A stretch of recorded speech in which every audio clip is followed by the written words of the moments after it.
Ողջույն բարեկամներ, ինձ կներեք այս ժպիտիս համար ուղղակի ամեն անգամ ես այս հաղորդումները սկսելուց առաջ ինքս ինձ համոզում եմ, երդվում եմ, պտտվում եմ տան մեջ դուրս եմ գալիս դուրս, լիցքաթափվում եմ ու ինքս իմ հետ պայմանավորվում եմ, որ հաղորդման ժամանակ ես չեմ բարկանալու ու իմ չսիրած բառերը չեմ օգտագործելու, բայց հենց հաղորդումը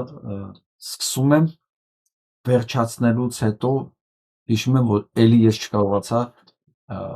ինքս ինձ տված խոստումը կատարել։ Այս ժպիտը դրա համար է, ես չեմ կարողանում թաքցնել։ Չնայած այն ինչ որ այսօր խոսելու ենք, կա երկուսն էլ կա, եւ ժպտալու առիթ եւ բարկանալու առիթ։ Տեսնեմ, այս անգամ ինձ կտիրապետեմ, թե ոչ։ Բայց նախորդ ներողություն եմ խնդրում ձեզանից, որ երբեմն ես չեմ կարողանում տիրապետել իրավիճակի եւ բարկանում եմ, որի համար հետո ես երկար ինքս սկսում եմ ինձ նախատել։ Նախ ուզում սկսեմ եւ շնորհավորեմ մեզ բոլորից, որովհետեւ այսօր Աբոյի ծնունդն է։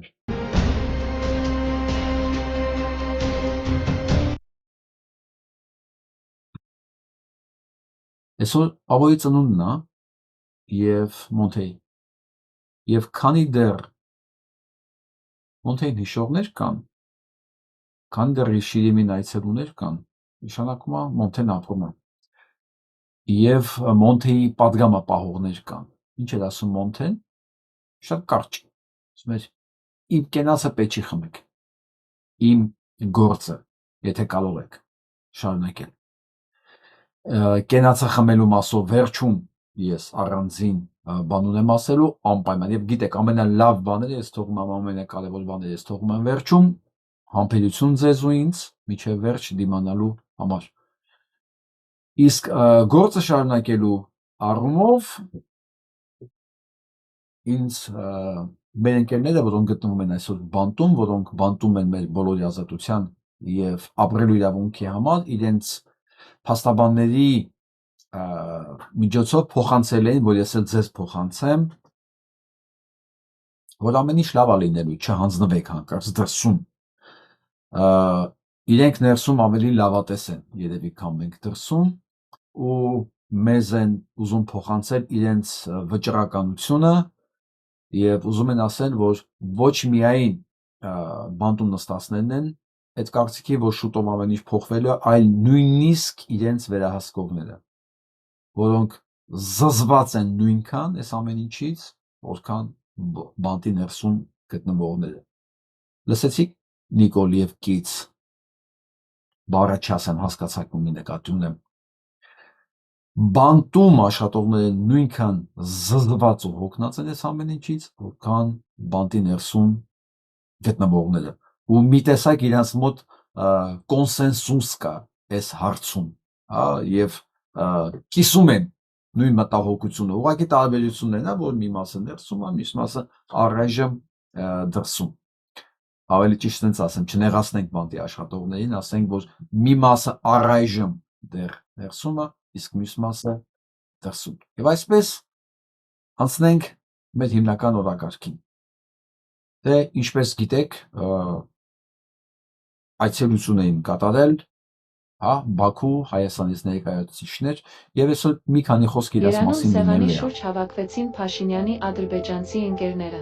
Մեկը մյուսից լավը, առաջինը տիկինը տրորել էր Արցախի դրոշը։ Մյուսը չի ճանաչում էթնիկ ստումը համարում է, որ մենք ինքներս հանձնեցինք Արցախը։ Երրորդը արգելափակեց Արցախի ճանապարհը, որպեսզի մարդկանց օգնություն չհասցնեն, բայց հիմա նրանց ջերմորեն ընդունեցին, կերակրեցին։ Գուցե Նիկոլը մի անգամից ամբողջ Հայաստանը հանձնի։ Փաշինյան Նիկոլին եւ Կից նեռահայերին հետաքրքիր բառ մտավ, չէ՞, մեր շրջանառության մեջ նեռահայեր։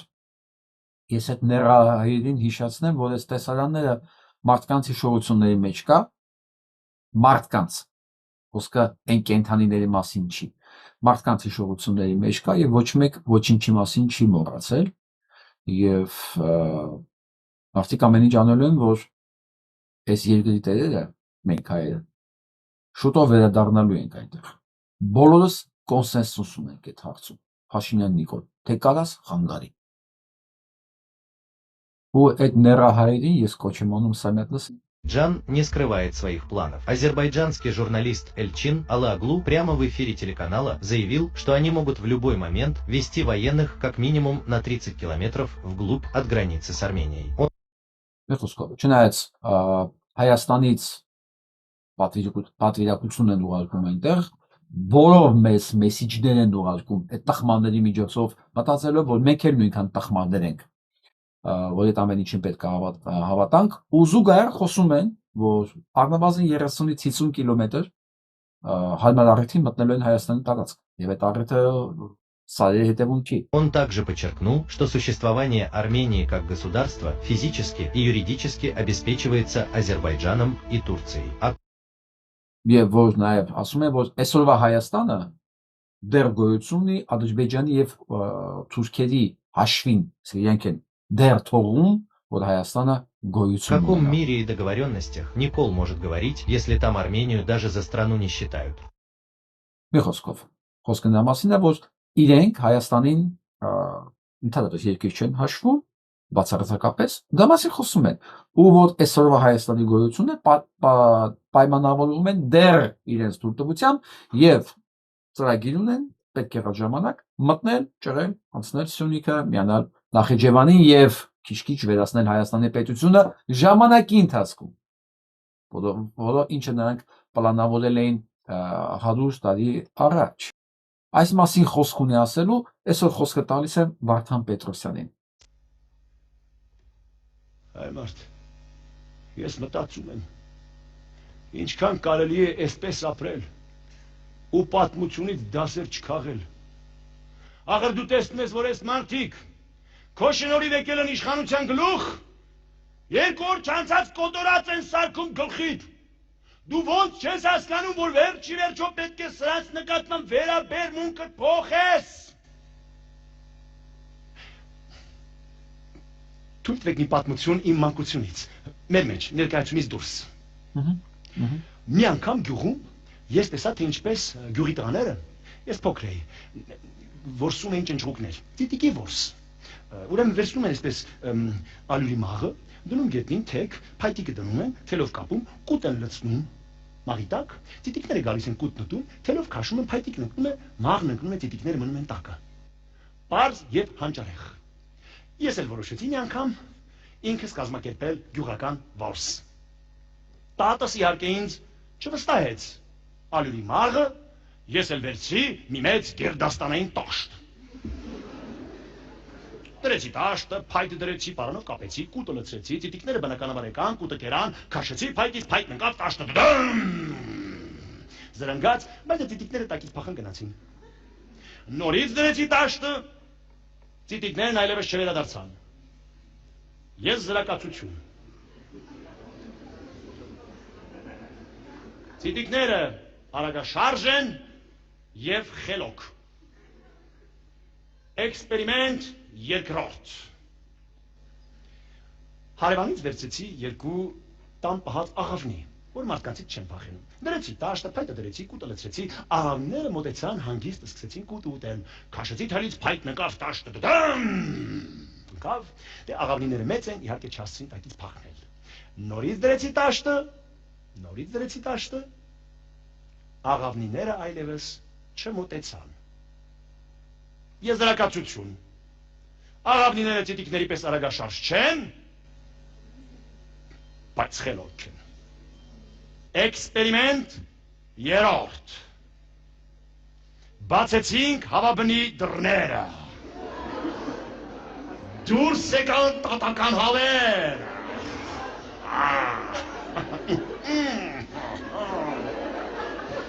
Չեմելով մոտեցան տաշտին, տեսան կուտը, նրանց միջի ամենազորբան նրան հրեց, մեն մենակ մտավ տաշտի տակ և սկսեց վայելել։ Քաշեցինք պարանից, փայտն ընկավ, տաշտը ընկավ։ Բնականաբար հավը չկարողացավ փախչել տակից։ Դրեցին, բարձրացրինք տաշտը, հավը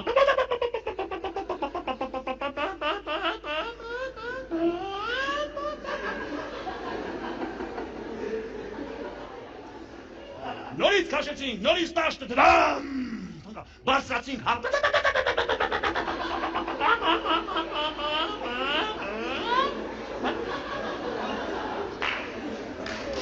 Երրորդ անգամ քաշեցինք թերից տաշտը դրան, ընկալ բարձրացինք հանը։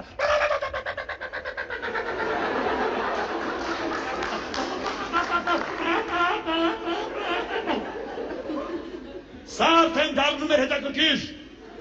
Չորրորդ անգամ քաշեցինք տաշտը դրան, ընկալ, եւ երբ բարձրացինք, հավը անակնկալ մատուցեց։ Նա չգնաց։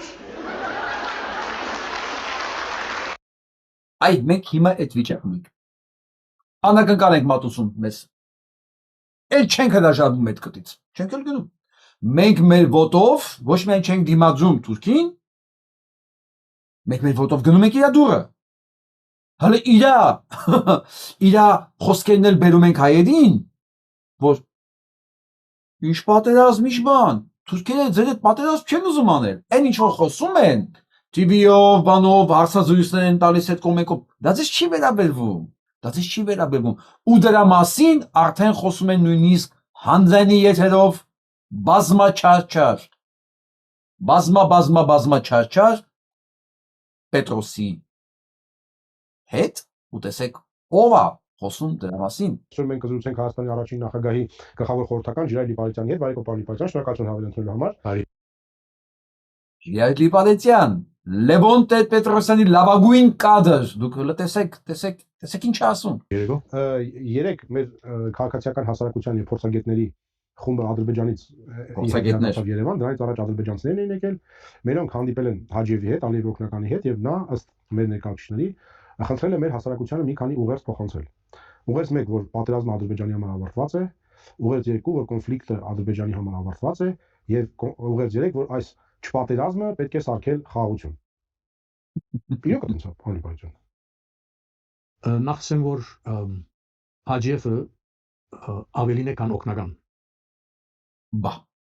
Ալիևը ավելին է քան օգնական, այսինքն պատահական հավ չի, էլի որ այս մասին ասելը։ Նախագահ Իլհամ Ալիևին։ Նա շատ լուրջ մարդ է, շատ մոդ է եւ ինքը կմասնակցի հիմնականորեն բոլոր բանակցություններին եւ գլխավոր մարդն է, գոնե մեկը երկուսից, որուն հետ կխորհրդակցի նախագահ։ Բա, իր ասած խոսքը օթում ասած բառեր չեն։ Ուրեմն երբ նա ասում է եւ առաջին անգամ չէ որ ասում է։ Արդեն մի քանի խումբի այդպես ասել է եւ ոչ միայն հայ, այլ նաեւ ուրիշ պետություններով։ Կգարձեմ որ այդ շատ լուրջ պետք է ընդունել։ Բայց դա ոնց է տեղավորվում, երբ Ալիևը ակադեմիական շրջանակներին խոսում է Գյոբչայի մասին։ Այդ ոնց է այս երկու իրականությունը տեղավորվում իրար հետ։ Գիտեք, խոսելը մի բան է եւ անելը ուրիշ բան։ Հասկացաք։ Խոսելը մի բան է, անելը ուրիշ բան։ Բայց ոնց որ թե ինքը ընդամենը խոսել է, չէ՞։ Խոսել են տխմարի ականջին ասել են, որ մի տխմաններ գալ մեզ ասեր։ Բայց ինք իր բերանով, ասում է խոսելը մի բան է, անելը ուրիշ բան։ Այսինքն երբ որ ինքը խոսում է մեր տխմարի հետ, դա խոսել չի, բայց որ ինքը խոսում է իր ակադեմիական շրջապատի հետ, դա խոսել է, ընդամենը դա անել չի։ Ժողովուրդ, սա այս մարդը մեր առաջի հանրապետության այդ ներողություն մեր երրորդ հանրապետության առաջի դեմքերից է եղել Լևոն Տեր-Պետրոսյանի խորհրդական մանավանդ արտաքին քաղաքականության հարցերում։ Հասկանում եք մեր պետությունը 30 քան տարի առաջ արդեն 34 տարի առաջ ինչ ձեռքերում ա եղել։ Ու ես գիտեք ինչի վրա եմ զարմանում, որ մենք 34 տարի կանք։ Մենք մեր վերջը հենց այդ ժամանակ չտրվեց։ Գիտեք ինչի չտրվեց։ Տվել ժամանակ արդեն կար Մոնթե, Ավոն, կար Լեոնիդ Ազգալձյան, այրանք խանգարեցին, կար Վազգեն,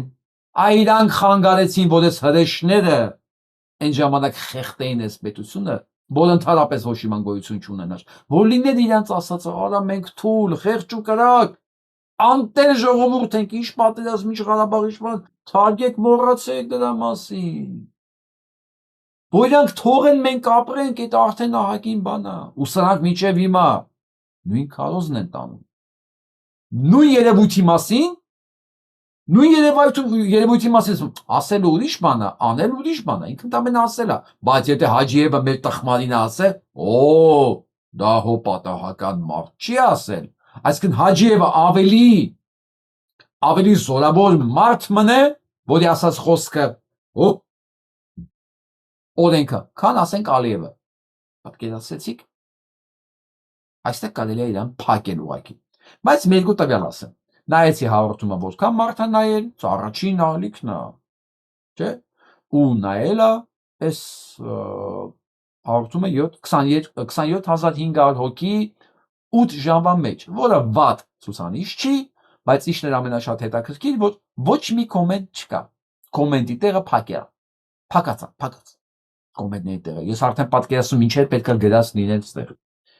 Սա միակ դեպքը չի։ Սա էլ եմ ուզում նայենք։ Ճանաչում եք ով է? Ռոբերտ Անանյան, Factor TV-ն։ Փաշինյան Նիկոլի Factor-ն է։ Գնացել է Մեղրի եւ հաղորդում է պատրաստել Թրամփի ուղու մասին։ Եվ գտել է մի հատ ընտանիք, ի վերջո ամբողջ Մեղրիում, որոնք այդքան էլ դեմ չեն ոնց որ սահմանի բացմանը, լսեք։ Ջանջագործ է, էլի։ Մեղրեցիների այս ընտանիքում հավատում են Թրամփի ուղու գործարկման վերաբերյալ Հայաստանի իշխանության խոստումներին։ Իսկ այս ճանապարհների բացման հետ կապված ինչ կարծիք ունեք։ Շատ ճանապարհը թող բացին, վատա։ Չգիտեմ, որպես մեղրեցի դուք պետք է ասեք ինչ սպասելիքներ ունեք։ Սպասելիքները այնա որ վագոնները կաշխատի, ոչ թե մի մեքենաների քին լաշում են կան նորերը, ամիսները, ծավալները, քեզ տղաները մնում են կառնած։ Թող աշխատի, ճանապարհը բացվի։ Մեկ էլ օգտակա մեր Հայաստանն է, մեր մերելիներ։ Այսինքն Հայաստանի իշխանությունները վստահեցնում են, որ հայկական վերահսկողության ներքո է լինելու ճանապարհը։ Հա, մենք հավատում ենք։ Հավատում։ Ճիշտ ասած, երկաթուղու աշխատանքի հետ կապված տարբեր մարկանցից տարբեր բաներ եմ լսում, որ դե այն ժամանակ խփում են վագոններին ադրբեջանցիները, հիմա էլ վտանգներ կառաջանան։ Մեր Կապան է գալիս եք մեր բանկամ խփել են։ Կապան մեղրի Ստեղ Բապիկն է միջամտում ասում, Ղարաբաղից որ գալիս են, խփում էին, գլուխ էին ջարդում, բան էին ջարդում։ Շուշա են կորտել, մարդու գլուխ են ծակել։ Բա հիմա վաղ չունեն, որ էլի։ Հիմա էլի լինելու է։ Չի լինի, եթե ասիկ Թրամփի ուղի որ ասում, եթե ինքը դա հասկի։ Տատիկին համոզել են, որ վերահսկողություն է լինելու, ասում է, այո, արդ ինչ պետք է լինի, եթե վերահսկողություն լինի, լավ էլի։ Ուղղակի տատիկ ջան, քեզ ոչ մեկ չի ասել, որ Նախիջևանով նախ ճանապարհ չի բացվելու դեպի Արարատ։ Այդ ճանապարհը չի աշխատելու։ Երկրորդն էլ որ նույնիսկ աշխատի։ Ո՞վ է վերահսկելու այնտեղ։ Ո՞վ։ Թուրքը։ Այ բալամ դուք հույս ունեք, այնա պարզ մարդը ասում է, սովետի ժամանակ էին տալի գլուխ ջարդում։ Դուք հիմա Ալիևի, դուք հույս ունեք Ալիևը ձեզ հսկելու է։ Բայց իհարկե Ռոբերտ Անանյանը դրա մասին չի ասի։ Որտեվ լսենք Բաշինել այն մասկաց բյուրջ ներթխին քարաբիրա բենան սուսանի։ Չէ, արդեն հսկելուն լավանու չէ։ Բաբոնց հսկելու են, բաբոնց, հեսա։ Բաբոնց հսկելու են, Նախիջևանի սահման այդ ամբողջ ճանապարհին կանգնելու են հայ բաները, կանիլ բերետավորներ, ամբողջ սենց ու հսկելու են, որ հանկարծ ձեզ ընդեղից քադերով, մարերով չխփեն։ Այդ մասին իհարկե չի ասի Ռոբերտ Անանյանը չի ասի այ Մոսկու ջան, բայց այտենց բան Փաշինյան Նիկոլը չի կարա խոստա։ Դա Ադրբեջանի տարածքն է, դա Նախիջևանն է։ Դեռ առայժմ դա Ադրբեջանի տարածքն է։ Ուրիշ բան որ դա արդեն Հայաստան լիներ, բայց որ սրանք են եղել իշխանության։ Ադրբեջանի Նախիջևանը ոնց կարող էր Հայաստան լինել, իսկ այն ժամանակ կարող էր։ Այն ժամանակ կարող էր, այս կարգի տականքները չթողեցին այն ժամանակ։ Ու սրանք դեռ հանգիստ պատտվում են ու պատկերացնում եք հիմա բերել են էլի սրանց քարոզելու։ Հիմա, հետո մեկն էլ ասում է նախկիններ կա, արածնանք սաղ նախկին են, բոլորը, Լևոնի ժառանգները միջև հիմա ծառայում են Նիկոլ Փաշինյանին, թե սրա դեմքով, թե Վահագն Խաչատրյանի դեմքով, թե Մաքունցի դեմքով, թե Սաքունցի դեմքով, սրանք բոլոր ունցները միջև հիմա ծառայում են նույն համակարգին, նույն ռուս, թուրքական համակարգին։ Բայց տեսնենք էլ ինչ ասում տատիկը։ Տրամաբանությունը այն է, որ մենք իրենց տարածքով պետք է անցնենք, իրենք մեր տարածքով։ Դե դու ինքն էլ վախենա մեր տարածքով անցնելու կարող է կարող։ Կարող պոլիներ աշխատեն, բայց արդյունք չապացնի դրանց։ Պապիկ adekvat ամեն դեպքում էլի։ Ռոբերտ Անանյան, գետինը չես մտնում։ Որ դուք իրենց տարածքով եք գնալու, մենք իրենց, հա։ վերահսկվելու է, դու նույնիսկ իրավունք չես ունենալու այդ մեղրի տարածքով անցնող երկաթգիծ, գազատար ճանապարհների մոտենաս, բայց դուք ամոթ ունեք, դուք որ հայլու մեջ նայում եք, ձեր թքելը ձեր վրա չի գալիս, տղամարդ եք էլի, կներեք արական սեղի ներկայացուցիչ եք էլի առնվազն, տղամարդ չեք, տղամարդը սուտ չի խոսում, որ դուք հայլու մեջ նայում եք, որպես արական սեղի ներկայացուցիչ, գետինը չեք մտնում, որ դուք հանգարց կարող է պատահական սերունդ տակ, ու այդ սերունդի ներկայացուցիչները կարող է պատահական ձեզ նման լինեն, սողացող, քծնող, ստախոս, Ռոբերտ Անանյան,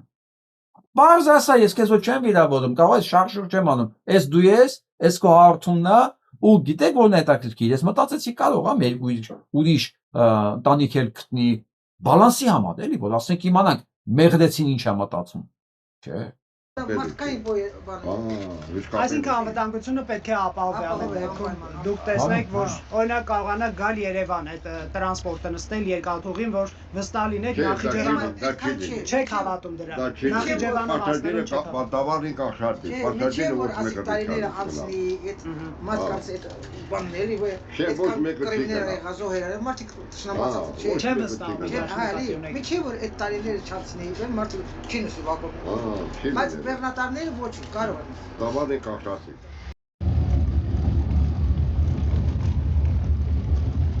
Նախկինում Նյուվադի, այժմ Նռնաձոր գյուղը ԽՍՀՄ տարիներին ունեցել է կայարանի շենք, այն այժմ լքված եւ չօգտագործվող վիճակում է։ Նռնագործությամբ հայտնի այս գյուղը առաջինն է տեսնելու ադրբեջանական գնացքները։ Նռնաձոր հասանք 12 կիլոմետրանոց գրունտային ճանապարհով, ասֆալտապատման ծրագիրը, որ պիտի մեկնարկեր 2020-ի աշնանը, կասեցվել է եւ այժմ կառուցվում է գյուղ մտնող շրջանցիկ ճանապարհ։ Ծրագիրը 20 թվականի աշնանը կասեցրել են։ Հիմա շրջանցող տես էլ ինչ են հանձնել, որ կասեցել են, հիմա շրջանցող ճանապարհ են կառուցում, որ կառուցված չի բնականաբար են տեսնում են։ Այգում հանդիպեցինք Վահրամ Գևորգյանին, որն աշխատում էր չնայած անձրևին, այս տարի ոռոգման ջուր ունեցել են 4-5 հեկտար հողը կարողացել է ջրել, բերքը առատ է։ Տիրացման խնդիր չկա, եթե բերքի որակը լավ է, բերքի որակն էլ ջրից է կապված։ Եթե ջուրը լավ է, բերքի որակը լավ է, խնդիր չկա, գալիս են տանում են։ Հա, բայց դե ճանապարհների պատճառով խնդիրներ միշտ էլ առաջանում են, որովհետև միջև որտեղ որ ասֆալտը մարդիկ գալիս են իրենց առևտուրն անում են, այստեղ դե ամենավերջում են գալի կամ մեջ են գալի մեքենաների ճանապարհների պատճառով։ Կամ ստիպված էժանացում է երևի բերքը։ Դե էլ ամեն դա, այդ էլ իր հերթին բա, ոնց մեր համար էլ տանելը դժվար, դե սեզոնին մենք հազիվ ժամանակ ունենք խաղելու, տանելու մասին չենք խոսում։ Հայ-իրանական սահմանով ձգվող մեղրի ճանապարհի Նռնաձորը հարուստ գյուղ է, մարդիկ իրենց հողին կպած կմնան եւ գյուղը կզարգացնեն, միայն թե կառավարությունը լուծի ջրի խնդիրը։ Թե ջրի խնդիրը լուծեք։ Ջրի խնդիրը լուծեք, այ դիժվածքները թե ժողովուրդը ձեզ հետաքրքիր է։ Արաքս գետին շատ մոտ գտնվելով հանդերձ, ջուր չունեն абսուրդ է, ասում է Վահրամ Գևորգյանը, որն այս տարի 25 տոննա բերք է հավաքել, չնայած ոռոգման խնդրին։ Այսօրվա քաղաց նուրը այսքանն է, բերել ենք, դասավորում ենք, արդեն պարստավորում ենք։ Սա այսօրվա այգու քաղաց նուրն է։ Ընդհանուր ամբողջությամբ բերում ենք, ամեն օր այսքան բերում ենք, դասավորում ենք։ Մարդիկ գնում են Պարսկաստանից նուր են բերում, չգիտեմ ինչ գնով, ինչ ձևերով, ստեյ նուրը մնում է տոննաներով, 100 տոննա, 200 տոննա, ստեղ նուր կա։ Նռնաձորցի Վահրամ Գևորգյանի տեսակետը Թրամփի ուղու կառուցման եւ շահագործման պայմանների վերաբերյալ համակողմանի է, թե ռիսկերը, թե հնարավորությունները գնահատել է։ Փոխադարձության սկզբունքի ապահովումը նրա համար շատ կարեւոր է։ Դեմ կլինեն, եթե միակողմանի է գործելու հայկական կողմը չի ստանալու համարժեք օգուտներ։ Ճանապարհի ռեժիմը եթե մեզ մի տոկոս չէ, կես տոկոսով, այսինքն ոչ թե խանգարի, այլ եթե չօգնի, եթե մեր գործերը ավելի չհեշտանա, ուրեմն դա հակապետական, հակահայկական ծրագիր է, քանի որ Եղբայր, չի ելնելու, ոչ մի բան չկա, ոչ մի գործիքակազմ չկա, ոչ մի բան դրա համար չի նախատեսում, ասեմ ավելին, խոսակցություն նույնիսկ չկա, սա չի արվում ձեզ օգնելու համար, սա արվում է կիսելու համար Հայաստանը, մոռացեք, Ռոբերտ, ասում ես դա մասին իրանց, որ մեր սեփական հողով եթե ինչ-որ մարդիկ են ասնելու կլնի մեր թշնամիները, թե կլնի մեր հարևան պետությունից ոչ թշնամական, դա պետք է լինի առաջի հերթին համար առաջինը մեր համար հարմար, բռնած տեղաշարժից բրծած շլամբաուններ կլինի, տամոժնիներ կլինի, այդ ամեն ինչից պետք է գյուղացու ոչ մի շարժին չխոչընդոտի։ Այդ էլ ռիսկայնությունը դրա մեջ է, որ տենում ենք ոնց կլինի ռեժիմը, բայց եթե այդ ամեն ինչը ապահովի, իհարկե որ այս միրգն էլ ավելի հեշտ կիրականացվի, գնացող գալացողները ավելի հեշտ կլինեն։ Եթե մենք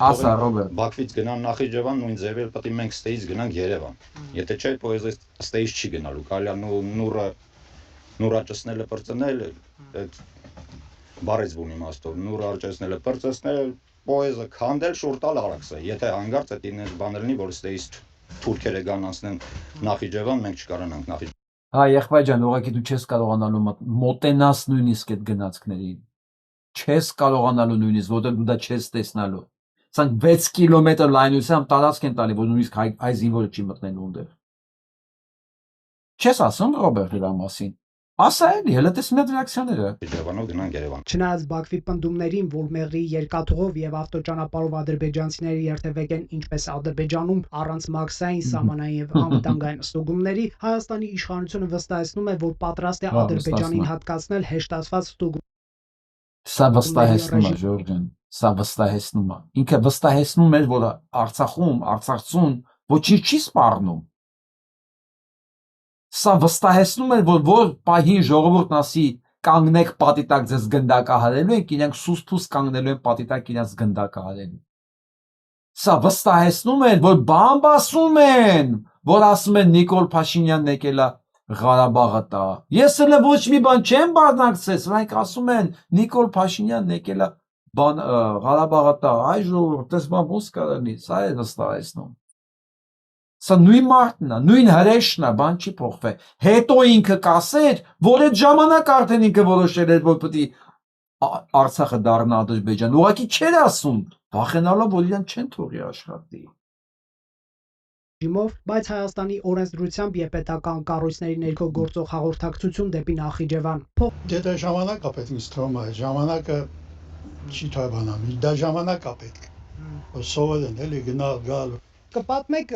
ինչքան բերք եք ստանում տարեկան, ինչքան այգի ունեք։ Բացի թողնեն արանքել հայ չեն ու թույլատրեն այն կյանքում։ Նա ասում է պետք է մեզ սամանը, պետք է ոչ մի հայ չտեսա մեզ։ Մեզ ոչ ոք պետք է չթույքի։ Եվ անել լա։ Այսինքն դուք հավասար պայմաններով չեք ենթադրում, որ չեմ կարող ասել։ Միացյալ Նահանգները եւ Հայաստանը փաստորեն պետք է այս տարածաշրջանում կառուցել ենթակառուցվածքներ, երկաթուղիներ, ավտոճանապարհներ, ապա շրջափակման։ Վերջում տան Թուրքիային, վերջում ՆԱՏՕ-ի անդամական Թուրքիային, մեր ճշնամին ռուսն է, ռուսին ատելով ատում եմ, բայց ռուսը հարցերը կարող է որոշի, ոնց որ տվել է, նենց ինքը հետ կարող է։ Եթե ճանապարհները բացվում, բաց չգործեն ստեղ։ Սենց վատ ենք ապրում։ Անտոնիկի նկարը տես։ Են իրային ամեն ինչը կբերի Հայաստան, Հայաստան ոտատա կտա։ Ինչ տեղի կունենա Մեղրիի հետ, եթե ճանապարհները։ Ու Մեղրիի հետ ընդհանրապես դուք լավ իմացեք, ոչ մի բան չի լի։ Մեղրիցը երբեք իր այս հողի մի սանտիմը ոչ մեկին չի տա։ Բացա։ Այդ սադից խոսակցությունները Մեղրին տվին, Մեղրին տան։ Եթե Քոչարյանը չի կարծել Մեղրին հասնի, ոչ մեկ չի հասնի։ Երկակի թող երկել աշխատում։ Պասաժիրսկիներ, բաններ, գործավորներ։ Դուք աշխատում, բայց ճանապարհը չի։ Ճանապարհը չբացվի։ Ճանապարհը չբացվի։ Ինչ մտահոգություն ունեք, կարող եք ասել, ո՞րն է ձեր մտահոգությունը, որովհետև Հայաստանի իշխանություններն ասում են նրանք ստուգման կենթարկվեն մաքսակետում։ Դավերա չկա, զեր ես դավերա չեմ անում։ Շուտա չեմ ավազա։ Ենի ձերը գողա մեկ ավազա։ Հա, բայջա։ Վերջ, Ռոբերտ։ Գիտես ամենավատ բանը ինչն է, Ռոբերտ, կիսաճշմարտությունները։ Դու հասկանում ես, որ դու հիմա մեծագույն հանցագործության մասնակից ես դառնում, Ռոբերտ Անանյան։ Դու հասկանում ես ինչ ես անում։ Հա? Այդ կիսաճշմարտությունները, որ Հայաստանի իշխանությունները երաշխավորում են, դու մի կրկնի, դու գիտես, որ այդպես չի։ Դու մի փորձի իրենց բացատրես, համոզես, թե Նիկոլ Փաշինյանը երաշխիքները տվել խոստացել է, ինչպես արցախցիներն են խոստացել անվտանգություն, որ իրենց ոչ մի բան չի սպառնում իրենց։ Մի խոստացի։ Դու գիտես այդ ամեն ինչը տես չի լինելու։ Չէ՞ որ այս ամեն ինչը մի օր վերջանալու է, Ռոբերտ։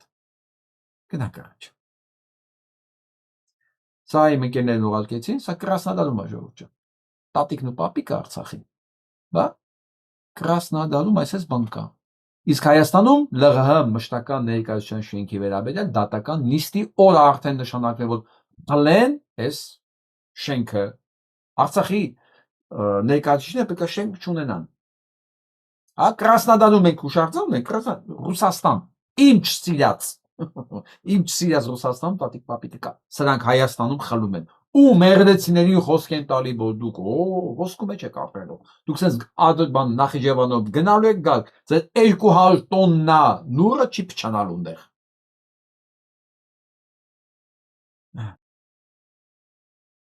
Գրել եմ ձեզ այսօր, որպեսզի խոսենք հեծում գործերի ընթացքի և վիճակի մասին։ Կալանավորված Սամվել Կարապետյանի էլեկտրական ցանցերը լիցենզիայից զրկվելուց հետո կառույցի ժամանակավոր կառավարիչ վարչապետի կուսակից Ռոմանոս Պետրոսյանը Նիկոլ Փաշինյանի աշխատասենյակում ներկայացնում էր նույն հիմնավորումները, որոնցով անցած շաբաթ հանրային ծառայությունները կարգավորող հանձնաժողովը որոշում։ Մի խոսքով որոշել են,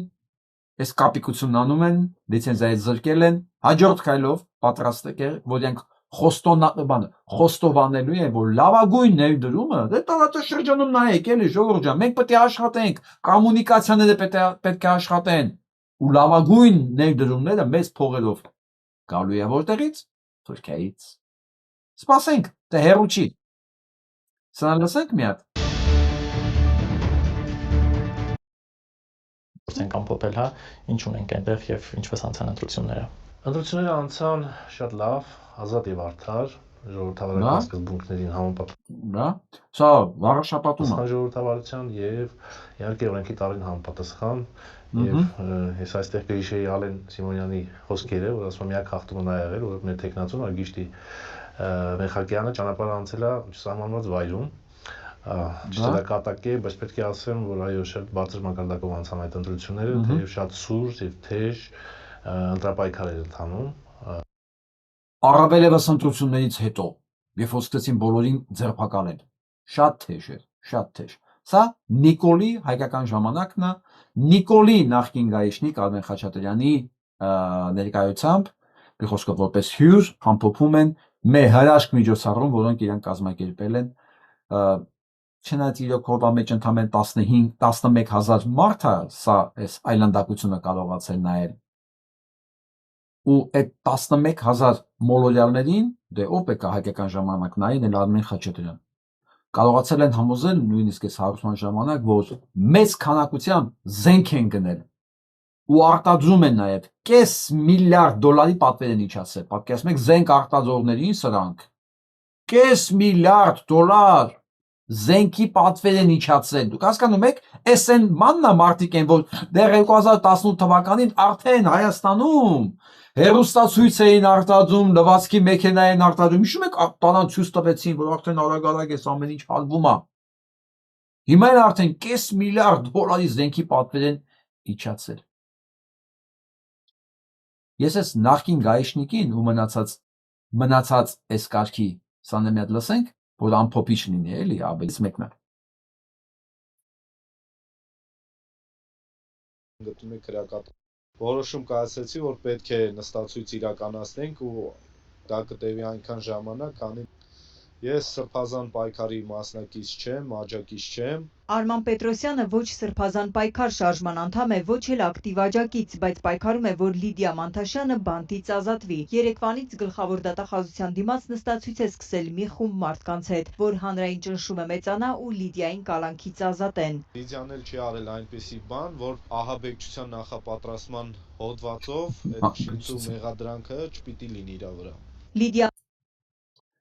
Բայց մեծն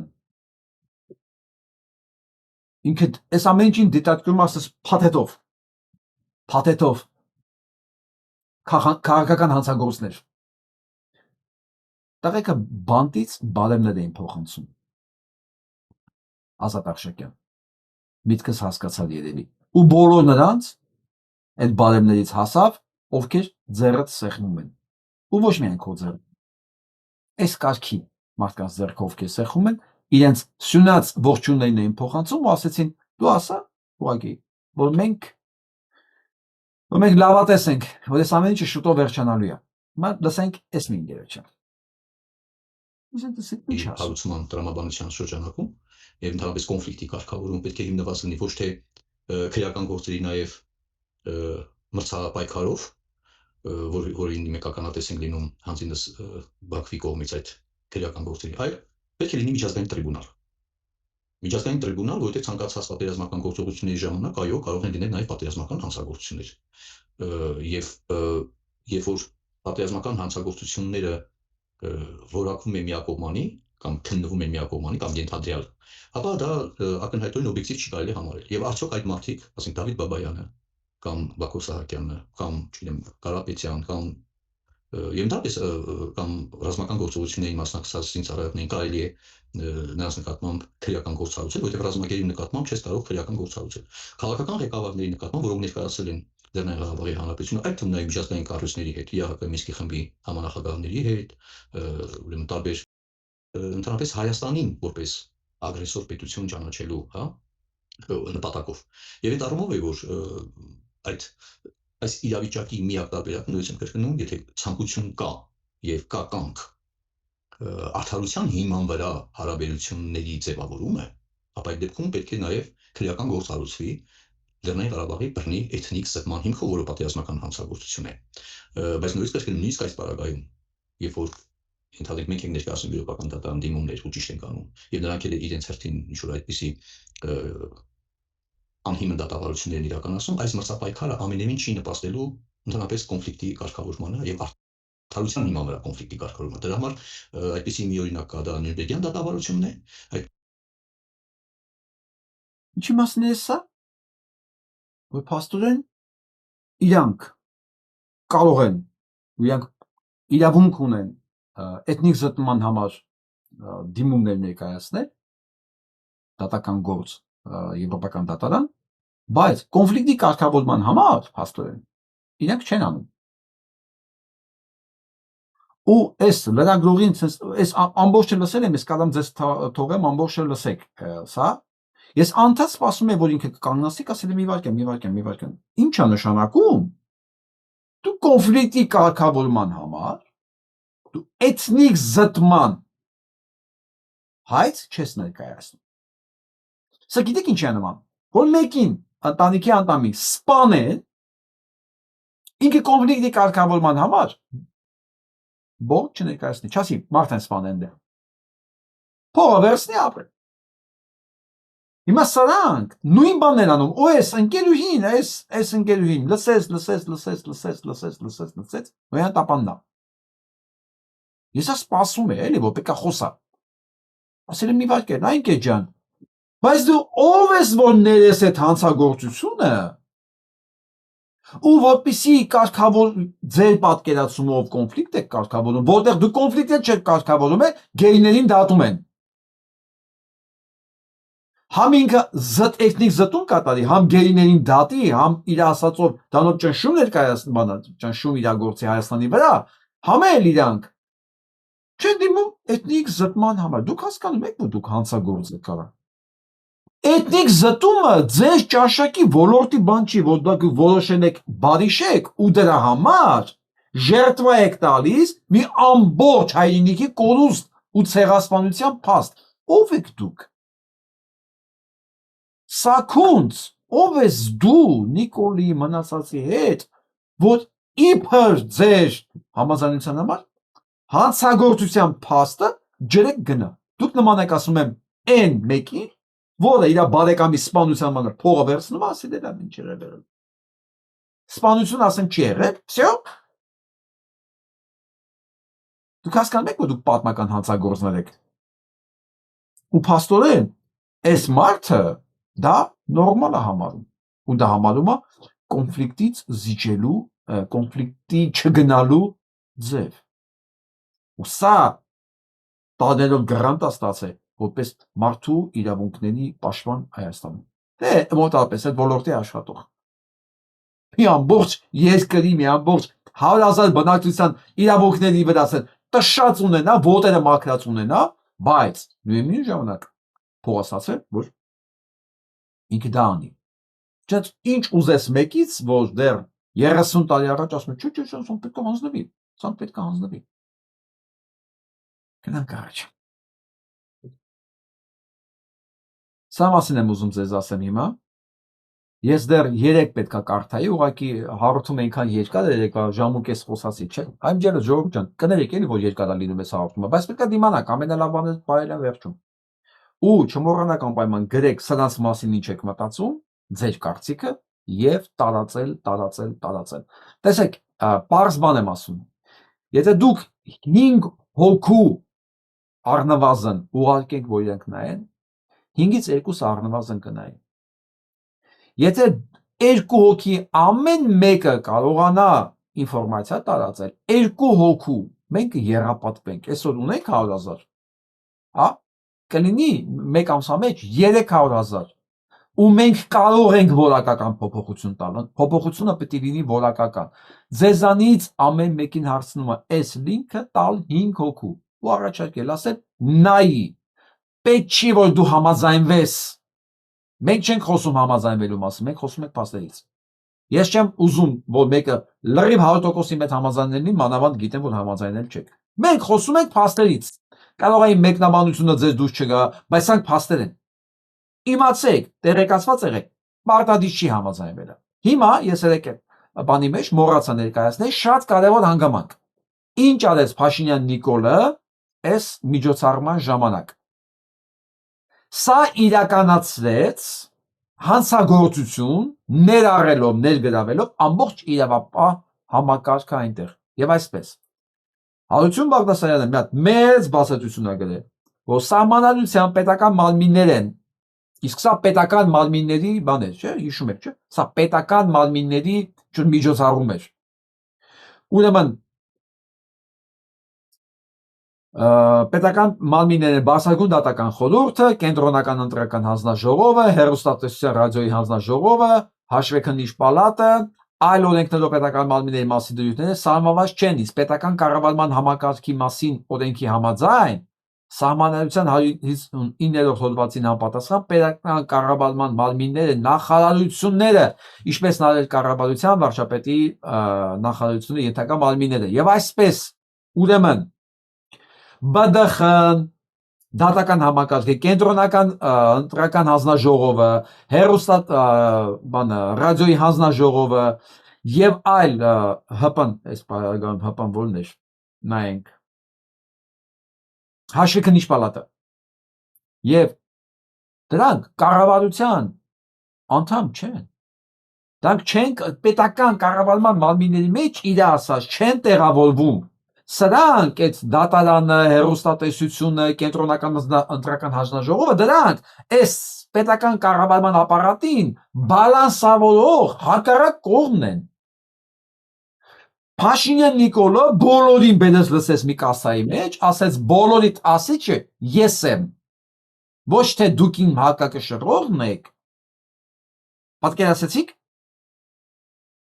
Ոչ թե դուք իմ հակակշիռն եք, այլ չէ, դուք իմ տակն եք, ես ձեր վրան, դրա համար էլ SMS-ով ԲԴԽ նախագահ է հանում։ Բայց նույնիսկ այս սահմանադրությամբ դրանք չեն մտնում այդ բանի մեջ։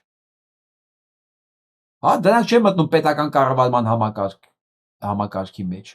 Սրանք ուրիշ է։ Սա դատական համակարգն է, սա մեդիան է։ Սա կենտրոնական ընտրական հանձնաժողովն է, կենտրոնական ընտրական հանձնաժողովը չի կարող կառավարության մաս լինի։ Այսինքն չի կարող ենթարկվի կառավարությանը, արդարադատությունը չի կարող ենթարկվի կառավարությանը։ Սրանք իշխանության տարբեր թևեր են։ Բայց Նիկոլ Փաշինյանը թքած ունեն այդ ոչխարների վրա, կներեք, սա տեղի բառ է, վիրավորանք չի, որովհետև իրանք էլ ոչխար են, իրանք չեն հասկանում, որ իրենք կառավարության մաս չեն, ու իրանք չեն մտնում այդ հոտի մեջ, բայց քանի որ իրենք հոտի անդամ են, նույնիսկ չեն էլ հասկանում, որ իրանք կարող են չլինել հոտի անդամ։ Սա հանցագործություն է։ Սա հանցագործություն։ Ինքը բերեց բոլորին դե պարտվել, ասաց ես եմ ձեր ասիչը ու չի կարա մեկը իմ ասածը չանի։ Գնանք։ Վատ նորություն Փաշինյան Նիկոլի համար։ Ամերիկյան թերթերից մեկը այսպիսի մի նկարով անդրադարձել է Փաշինյան Նիկոլի ամբողջ գործունեությանը 18 թվականից մինչև այսօր։ Բառացիորեն եմ ասում, մանրամասն մանրամասն նույնիսկ զարմացած եմ այս տեղեկատվության մակարդակի վրա, ինչ աստիճան եմ տեղեկացված։ Եվ մեկը լավ աշխատել է հետները։ Ուրեմն 18 թվականից ինչ արագ բարձրացան քաղաքական բանտարկյալների թիվը։ Այն ոչ բանը Ազատ Արշակյանն ասում է քաղաքական բանտարկյալ չկա, սա այս դեմքով լավն է, չէ՞։ Ամերիկյան foreign policy պարբերականը գնում է կան են էլի չկան։ Ու դրանցից մի մասը բանտերում է եւ բանտերում ինքնասպանության դեպքեր է գնացում նույնիսկ։ Այլ չեմ ասում 29 ասում է սուիցիդ բանի դեպք է գրանցվել այս ընթացքում։ 29 ինքնասպանության դեպք։ Հարձակում եկեղեցու վրա, քաղաքական հակառակորդների վրա, ընտրությունների հաջորդող եւ նախորդող օրերի բռնության վրա, քաղաքական սպանությունների մասին մի խոսքով հոգեվորականների կալանքի վրա, այն որ ասում եմ փաթեթով եմ ես իրանց նայում եմ քաղաքական հանցագործներին, լսեցիք չէ՞, չնայած բանել չկա, տերմինել չկա, գիտեք չէ՞, քաղաքական հանցագործ։ Բայց Ազատ Արշակյանն արդեն այն աստիճանի վրա է ինքը հոգեբանորը, որ ինքը թքած ունի նույնիսկ տերմինների վրա քաղաքական հանցագործ ու իրենց sense փաթեթով է իրենց sense նայում, էլի, ես զգացեք չէ ինչ բանով մեծահոգաբար խեղճ Լիդիային դրած փաթեթով հանցագործ համարեց, էլի, փաթեթով քաղաքական հանցագործ։ Բայց թերթը տես չի վերաբերվում, չի նայում մասնավորապես գրում Արցախի հանձնումը, էթնիկ զտումը, քաղաքական հակառակորդների նման վերբալ եւ ֆիզիկական գործողությունները, Վարդան Ղուկասյանի մասին է գրած, մի խոսքով, Սամվել Կարապետյանի մասին, Փաշինյան Նիկոլ, ով ընտրված նկարներն էլ ինձ պատահական չեն։ Սա էլ ԱԱԾ-պետն է, որը բութ գործիքի նման իրականացնում է ամեն ինչ իր համար։ Մի խոսքով։ Սա պոտենցիալ հանցագործներն են, ով ինչով է զբաղված։ Մի ամբողջ բան կա, մեխանիզմ նույնիսկ, կուրատորները եւ իրականացնողները։ Այսենց։ Ոնց ասեմ, որ գտնեք սա, չնայած անգլերենն է, ով կարող է գտնի, անգլերեն կարդում է, կարող է այսպես նայի, վերնագրով գտնի ուղղակի։ Armenian Secret Concentration Camp, բանը գախնի համակենտրոնացման, հայերի գախնի համակենտրոնացման ճամբարը, հա։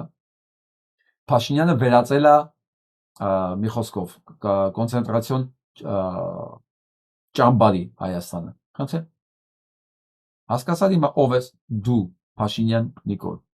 Դուք չեք պատկերացնի ինչ արագ է փոխվում աշխատադես, հեսա մենք դա մասին խոսելու։ Սա էլ Հայաստանի օդն է, մեկ էլ Ավիդյանի պատճառաբանությունը։ Դե ձմեռը մոտենում է, օդի աղտոտվածության խնդիրը սրվում է, բա։ Տերև են վառում դանից է։ Տերև են վառում։ Օդի աղտոտվածության մակարդակը Ավան առինջում 708 բալ է, այն ամենաբարձրն է ամբողջ աշխարհում։ Ամբողջ, դա գիտեք ինչ է նշանակում Ավան առինջ,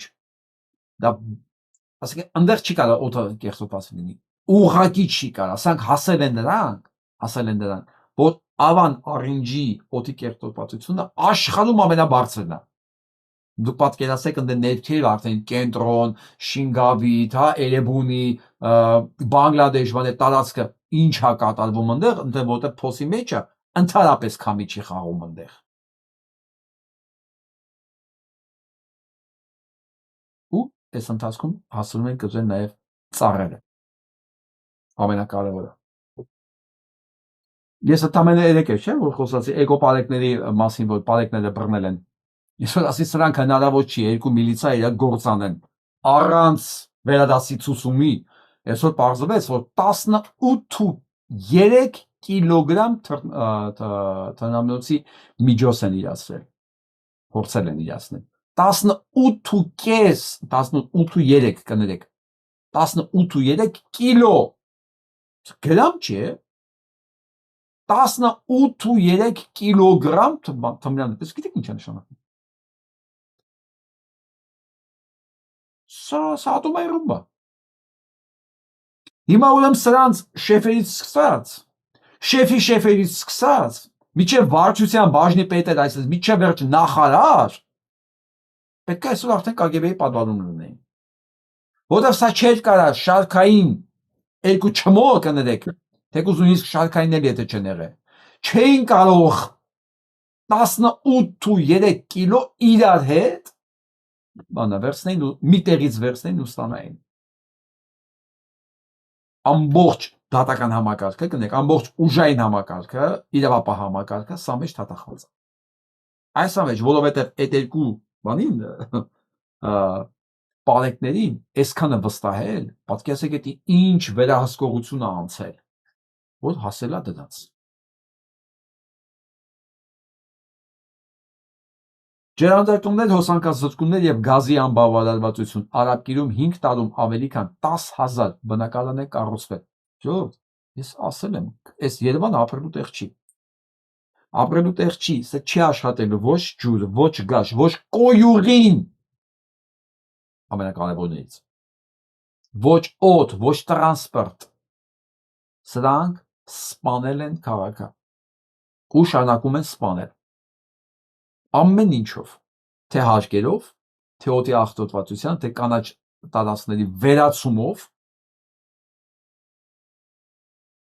էլ ինչ ասեն, էլ ոնց բացատրեն, որ իրենք հանցագործ են։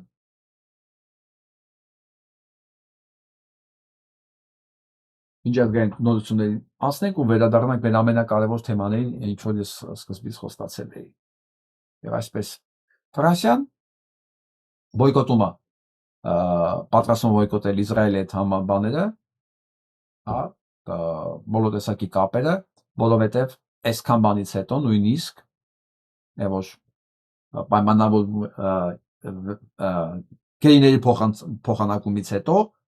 որովհետև շարունակում է գերիների փոխանակումից հետո սպանել պաղեստինցիներին։ Երեք Կանադան հայտարարեց, որ Նետանյահուն արդեն, եթե հանկարծ մտավ իրենց մոտ, բռնվելու անպայման, այսօր էլ Ֆրանսիան է խոսում դիպլոմատիկ բոլոր տեսակի կոնտակտները բոյկոտելու մասին։ Մտանեք է շիզոֆրենիկ ինչ է ասում։ Սա էլ շատ աներված բրիտանացիների վրա, ասում է դրանք, քանի որ արդեն պաղեստինցին բան են բացել, ասում են դրանք ոնց որ ուզում են գնան շարիաթի օրենքներով արդեն ապրեն Լոնդոնում։ Ինչա Պաղեստինի դեսպանատունն է։ Սա դարձել է Իսրայելի մամլո խոսնակը, Ամերիկայի Միացյալ Նահանգներն է։ Ամերիկայի Միացյալ Նահանգների նախագահը դարել է Նետանյահուի մամլո խոսնակը։ Հիմա Լոնդոնում մեղադրում է, որ դրանք հեսա շուտով դառնալու են ուղղակի բան, շերիաթի օրենքներով ապրող երկիր։ Մի խոսքով ույթ կոֆնա Կրեմլի հետ բանակցությունների մեջ գնում գալիս են, ես չեմ ուզում այսօր շտապեմ վերջնահարցությունների մասին, դեռ 27-ին 1-2 օր կա ակտիվ բանակցությունների մեջ են, որ տեսնեն որտեղ են իրենք կանգնելու եւ ոնց են կապիտուլացնելու Ուկրաինան, եթե Ուկրաինայի ժողովուրդը չհասցնի այդ ընթացքում ստանա Զելենսկու հրաժարականը։ Դա կլինի ինքնակամ հրաժարական, դա կլինի պարտադրված հրաժարական, ես այտենց եմ տեսնում Ուկրաինայի փրկությունը։ Եթե դա չհասցրեցին անեն, շատ վատ ժամանակներ է սպասում Ուկրաինային ուղղակի։ Ու այս պլանը նույնիսկ հանրապետականները, Թրամփի կուսակիցները ամոթ են տալիս Թրամփին դրա համար։ Ասում են խայտարակությունը Թրամփի նախաձեռնությունը, այս ծրագիրը Ուկրաինայի նկատմամբ, խայտարակություն։ Հանրապետական կուսակցությունը մի քանի մասերի է բաժանել։ Սիոնիստների, հակասիոնիստների, մայր ուկրաինական հարցն է իրանց բաժանում մեջտեղից, որովհետև մեծ բան կար, աջակցություն ուներ Ուկրաինան։ Հիմա էլ իրանք ասում են, սա այն ինչ որ դու արել ես, սա խայտարակություն է, Թրամփ։ Մամուլն է գրում, որ 24 թվականից այս կողմ 17%-ով աճել են բռնությունները բանի հողի վրա, արդեն ոչ թե քաղաքական, այլ պատկանելիության հրեաների նկատմամբ, որ հրեաների նկատմամբ արդեն դարել են ժողովուրդը տարբեր տեղեր ավելի անհանդուր ժողով, որ հրեաները ոչ միայն էլ շանս չունեն մեծ հաշվով Իսրայելից իրենց անձնագրով գնալ տուրիստական որտեղ ճանապարհներն է փակ, այլ նույնիսկ հենց Ամերիկայի մեջում է դարձել շատ ժամանակ իրենց համար այդ դրոշներով կամ տարբերակող նշաններով քայլերը դարձել է արդեն իրոք վտանգավոր, որովհետև օրի իրանք անտիսեմիտիզմ են դա ասում, բայց անտիսեմիտիզմ չի, բոլորովին դա ավելի շուտ անտիսիոնիզմ է, որ օրի մանավանդ երիտասարդական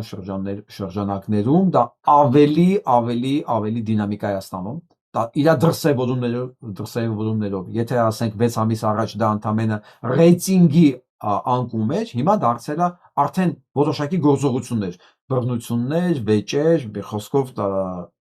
ինցիդենտներ, որոնք ասենք մի 6 ամիս առաջ չէր նկատվում։ Դե սա նորմալ բան է, ինչ անում են, դրանք ստանում են։ Հենց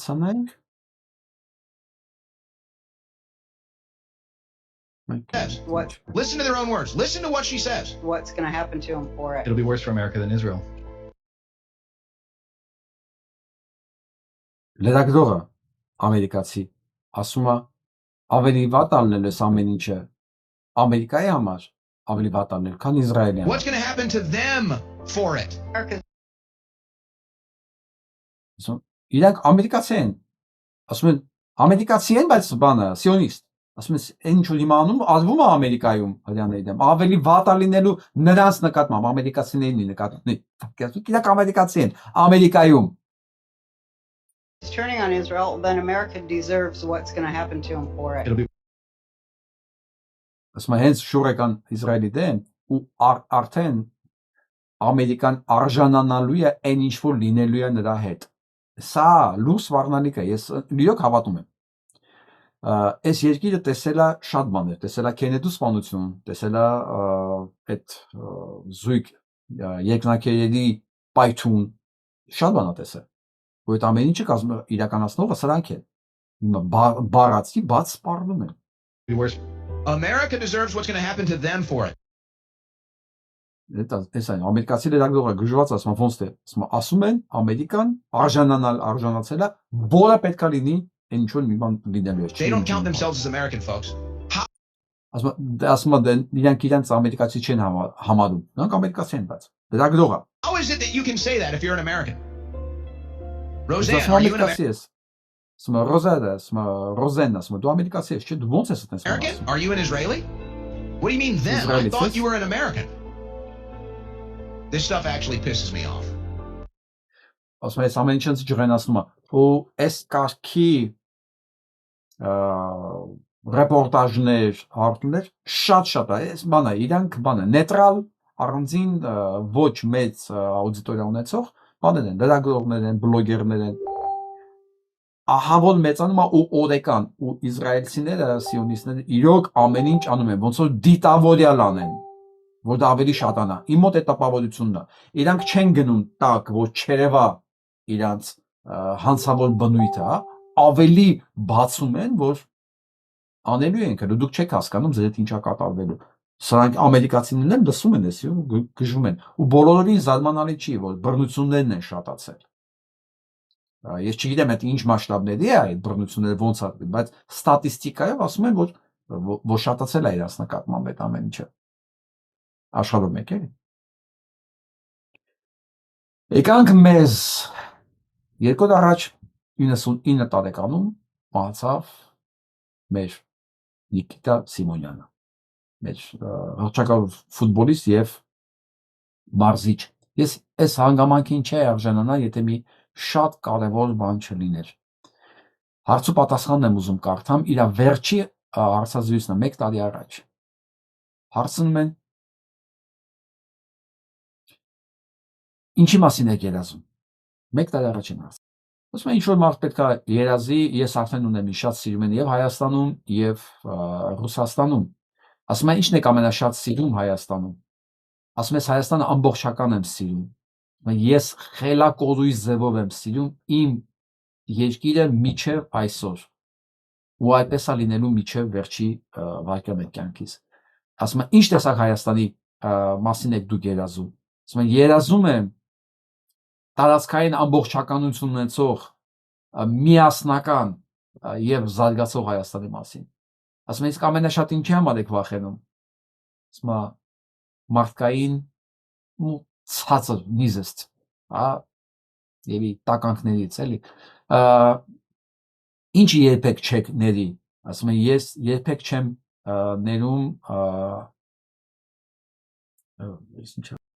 ինչը ձեզ չեք ներ, ասում եմ, ես երբեք չեմ ների ինձ, որ ես կատարելապես չեմ տիրապետում իմ մայրենի լեզվին։ Իսկ ասում եմ, ընդհանրապես ինչը չեք ներում, ասում եմ, դավաճանությունը։ Ասում եմ, իսկ ինչա սերը ձեզ համար։ Ասում եմ, սերը գեղեցիկ ապրելու եւ լիարժեք ապրելու իմաստը։ Ասում եմ, ինչը կարող է ձեր մոտ արդյունք առաջացնի։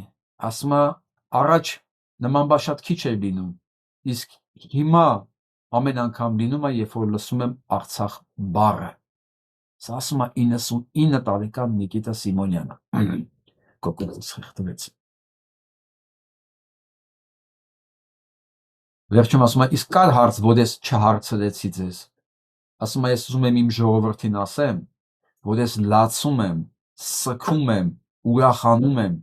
ձեր հետ, բոլորի հետ հավասար։ Ես ձեր հետ եմ, իմ սիրելի ժողովուրդ։ Այս սա իմ համար անակնկալ էր։ Իրոք։ Դեպքեր ասենք 99 տարի ես մարդ ապրել է։ Շատ բան արել հայկական ֆուտբոլի համար, բայց ես իր մասին որպես այս կարգի հայ ոչ մի ինֆորմացիա չեմ ունեցել։ Չեմ իմացել իր մասին։ Ես չգիտեմ, ձեզանից որևէ մեկը տեղակ է, ասենք, ես իր ապրումներին, ես իր նվիրումներին, ես իր զգացմունքներին, վերաբերմունքին։ Մարդ ես ուրիշ միշտ ռուսերեն էր խոսում, ես իրեն հայերեն խոսալուց չեմ տեսել, որի համար ինք ամենաշատն է ափսոսում։ Բայց որ ասում է, ես կյանքում չեմ լացել, բայց հիմա այս տարիքում ամեն անգամ ես որ Արցախ բառն լսում, ես լացում եմ։ Եվ վերջում միասին ուզում են մի հատված նայել այս հաղորդումից, որը ես այսօր չասեմ պատահական, բայց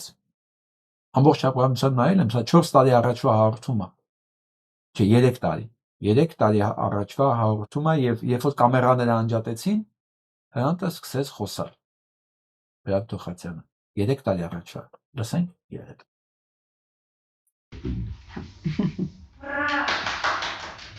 Դավիթ Ամալյան, երկիչ։ Հիմա կամերան անջատած է։ Ու Գեղաման Ազարյան։ Ազարյան Գեղամը գիտեք ով է։ Սեփական որդուն ուրացող է, լսեք։ Դավիթ Ամանյանն էլ երկիչն է։ Երկուսն տղաներին են փորձել պատերազմում։ Անցյալ տարի էլ նույնը եղավ, ավելի ոնց որ այս տարի Դավիթի խնդրանքով էլի տենց հետաքրքիր բավականին քանակությամբ մարդով բարձրացանք վերև։ Դա համեր չեմ անվանի, ամեն մեկի սրտից մեկ արտասան ես, մեկ ինչ-որ Այդ վերև ասածը երաբլուզն է։ Դա կապելա ոչ մի տենց էլեկտրոնային չկա։ Ու երբ որ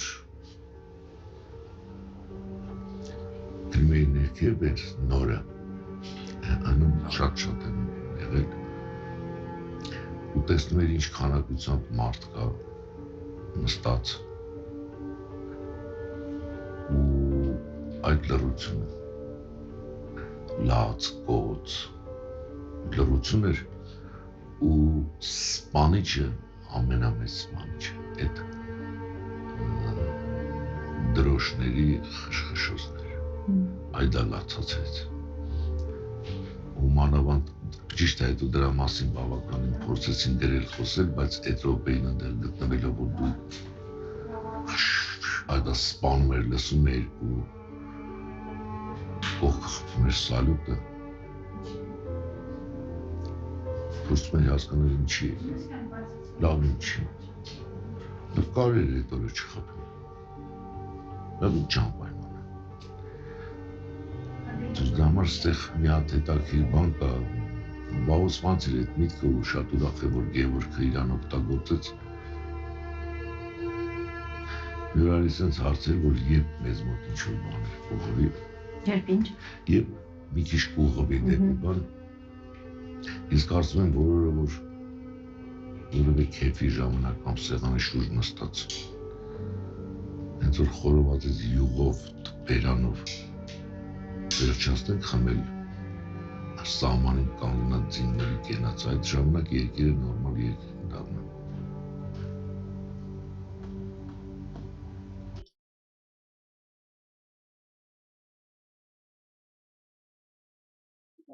Սա հաղորդումը սանով սկսեցի, չէ։ Ավոյի Մոնթեի, ասում էր կենացած մի խմեք։ Գործը շարունակեք։ Գիտեք 10 տարի ես արդեն Հայաստանում չեմ։ Ու ես հիշում եմ պատկերացնում, որ հիմա էլ նույնը կատարվում։ Դե կամա մենք բոլորս էլ ինչ որ տեղեր լինում ենք հանդիպումների, հավաքների, հա, որ վերջում են բոլորը ասես միջև ալմունգները, նո ոչ բոլորը իհարկե, բայց ազգի կենացը, զինվորի կենացը, ասենք կենացներ, ես մտածում եմ, վստահ եմ, որ միջև հիմա խմբվում է, միջև հիմա գնում է։ Ու ես ահա որ ծանր եմ տանում, որ ես Հայաստանում չեմ, բայց որ ես դրանից հեռու եմ, ես դրա ականատեսը չեմ։ Գիտեք իմ համար ինչ մեծ փրկություն է դա, որ ես էլ այդ չեմ տեսնում։ Բայց գիտեմ, որ կա շարունակվում է։ Այդ հարբած ժամանակ այդ յուղոտ ձեռներով զինվորի կենաց խմելը, այն պարագային, որ հաջորդ վարկեն թքած ունես այդ հայրենիքի վրա է, զինվորի վրա է, ինչ եղավ, ով արեց, խի արեց, քանի քեզ չի արել դրանից, էլի։ Ես որ այս ցինիզմից, երկերեսանությունից, երեսպաշտությունից հեռու եմ, անկախ իմ կամքից։ Բանանտ ճիշտ ասում։ Երբ որ դա դադարենք անելը, կարող դզվի։ Կդադարենք, ես չեմ մտածում։ Այն որ մենք այս վիճակից դուրս կգանք, ես դրան հավատում եմ, բայց կդադարի այդ երեսպաշտությունը մեր մեջ։ Այս չգիտեմ այդ հարցի պատասխանը, եւ մի ամբողջ սերունդ պետք է կրթվի դրա համար։ Կրթվի, որ հայրենիքը կենաց խմելով չեն սիրում, արա։ Հայրենիքը գործում է սիրում։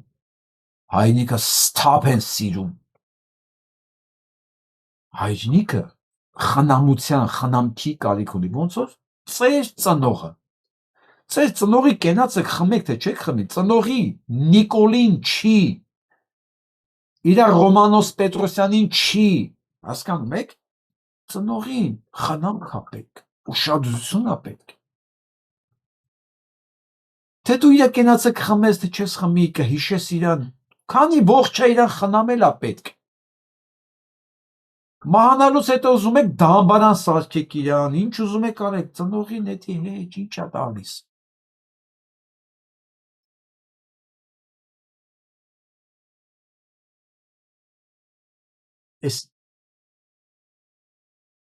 Այդ խմողների մեծ մասը, եթե ինքը այդ վիճակին նա արդեն ես փոլը սենց սեղանի վրա դրած, հա, այս միջև ալբոմները խաշլամի յուղը սենց ճլալով, ասենց Շելի տեսարանը, աշկերիս առաջ, միջև այս սակը չվերանա, այդ մշակույթը, այդ ճենջոտ, ես դան ճենջոտ, խաշլամի ճենջոտ մշակույթ եմ ասում, սեղանի վրա այդ կենաց խմող, հետևից դավաճանող, ուդացող, ծախող, բամբասող,